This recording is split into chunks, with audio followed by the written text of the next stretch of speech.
CID এজাহাৰ দাখিল কৰিছে গৰিমা গাৰ্গে আৰু সেই এজাহাৰত জুবিন গাৰ্গৰ খুৰাক তথা ভগ্নীয়েও স্বাক্ষৰ কৰিছে। ছিংগাপুৰত সংঘটিত হোৱা ঘটনা জুবিন গাৰ্গৰ সৈতে যি ঘটনা সংঘটিত হ'ল সেই সময়ছোৱাত জুবিন গাৰ্গৰ সৈতে যিগৰাকী ব্যক্তি আছিল প্ৰতিগৰাকী ব্যক্তিৰ বিৰুদ্ধে এজাহাৰ দাখিল কৰিছে পত্নী গৰিমা গাৰ্গে। মুঠৰ ওপৰত কোনো সাৰি যাব নোৱাৰিব। আজিৰ ভিতৰতে গ্ৰেপ্তাৰ হ'ব পাৰে শ্যাম কানু মহন্ত আৰু সিদ্ধাৰ্থ শৰ্মা। লৈছে মুঠৰ সবিশেষ।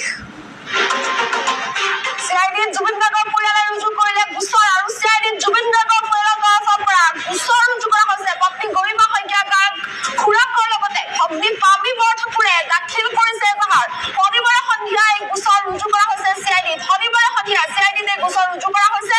ছিংগাপুৰত থকা প্ৰতিজন ব্যক্তিৰ বিৰুদ্ধে গোচৰ দিয়া হৈছে। ছিংগাপুৰত জুবিন গাৰ্গৰ ঘটনাৰ সময়ত যিসকল ব্যক্তি আছিল প্ৰতিগৰাকী ব্যক্তিৰ বিৰুদ্ধে এজাহাৰ দিয়া হৈছে। ছিংগাপুৰত ইয়াতলৈ যোৱা প্ৰতিগৰাকী ব্যক্তি আহিব তদন্তৰ আওতালৈ।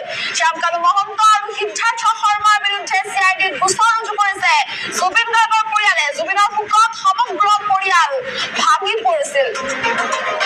প্ৰথম অৱস্থাত থানালৈ যোৱাৰ পৰিৱেশ নাছিল। বুলি মন্তব্য কৰিছে জুবিন গাৰ্গৰ খুৰাকে। প্ৰথম অৱস্থাত যিহেতু থানালৈ যোৱাৰ পৰিৱেশ নাছিল কিয়নো জুবিন গাৰ্গৰ শোকত সমগ্ৰ পৰিয়াল ভাঙি পৰিছিল। জুবিনৰ পৰিয়ালে ন্যায়ৰ দাবী কৰিছে আৰু ইয়াৰ পাছতে এতিয়া জুবিনৰ পৰিয়ালে ন্যায়ৰ বাবে এইদৰে দাবী কৰি এজাহাৰ দাখিল কৰিছে। অতি শীঘ্ৰেই জালত পৰিব ঘটনাত জড়িত লোকসকল। যিসকলে ঘটনাত জড়িত হৈ আছে জুবিন গাৰ্গৰ ঘটনাৰ সৈতে জড়িত প্ৰতিগৰাকী ব্যক্তি শীঘ্ৰেই জালত পৰিব। যাৰ বাবে এনেদৰে এতিয়া এজাহাৰ পৰ্যন্ত দাখিল কৰা দেখিবলৈ পোৱা গৈছে। শ্যাম কানু মহন্ত সিদ্ধাৰ্থ শৰ্মাৰ বিৰুদ্ধে চিআইডিত গোচৰ ৰুজু কৰা হৈছে।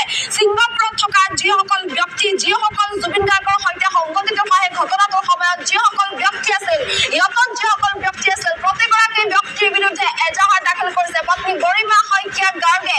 এইদৰে চিআইডিত দাখিল কৰিছে এজাহাৰ আৰু ইয়াৰ লগে লগে জুবিনৰ পত্নীও জুবিনৰ খুৰাকেও মন্তব্য কৰিছে যে প্ৰথম অৱস্থাত জুবিনৰ শোকত সমগ্ৰ পৰিয়ালটো ভাগি পৰিছিল যাৰ বাবে আৰক্ষীলৈ যোৱাৰ পৰিৱেশ নাছিল। কিন্তু এতিয়া জুবিন গাৰ্গৰ ঘটনাৰ ন্যায় বিচাৰি এইদৰে দাখিল কৰা হৈছে এজাহাৰ। শনিবাৰে সন্ধিয়া চিআইডিত এই গোচৰ ৰুজু কৰিছে পত্নী গৰিমা শইকীয়া গাৰ্গ খুৰাক লগতে ভগ্নী পামী বৰঠাকুৰে। মুঠৰ ওপৰত কোনো সাৰি যাব নোৱাৰিব। তদন্ত আগুৱাই আহিব লাগিব। বিশেষকৈ সিদ্ধাৰ্থ শৰ্মা আৰু শ্যাম কানু মহন্তৰ বিৰুদ্ধে গোচৰ ৰুজু কৰা হৈছে। মুঠৰ ওপৰত জুবিন গাৰ্গৰ ঘটনাৰ সৈতে যিসকল জড়িত হৈ আছে সকলোৱে শাস্তি পাবই লাগিব। কোনো সাৰি যাব নোৱাৰিব বুলি ইতিমধ্যে মুখ্যমন্ত্ৰীগৰাকীয়ে এই কথা স্পষ্ট কৰি দিছে আৰু শনিবাৰৰ দিনটো দেখিবলৈ পোৱা গৈছে যে মুখ্যমন্ত্ৰীগৰাকীয়েও সিদ্ধাৰ্থ শৰ্মা আৰু শ্যাম কানু মহন্তক এক প্ৰকাৰ সকিয়নি প্ৰদান কৰিছে আৰু এই কথা স্পষ্ট কৰি দিছে 6 অক্টোবৰৰ ভিতৰত ডেডলাইন বান্ধি দিছে। 6 অক্টোবৰৰ ভিতৰত আহিব লাগিব অসমলৈ শ্যাম কানু মহন্ত আৰু সিদ্ধাৰ্থ শৰ্মা। অন্যথা অসম আৰক্ষীয়ে কি কৰিব পাৰে বা অসম আৰক্ষীয়ে কি ভূমিকা গ্ৰহণ কৰিব পাৰে সেয়া দেখিব লাগিব, সেয়া চাব লাগিব সমগ্ৰ অসমবাসীয়ে। আৰু লগতে মুখ্যমন্ত্ৰীগৰাকীয়ে ইয়াকো স্পষ্ট সকিয়নি প্ৰদান কৰিছে যে যিসকল এই ঘটনাত জড়িত হৈ আছে সেইসকলৰ কোনো সাৰি যাব নোৱাৰিব।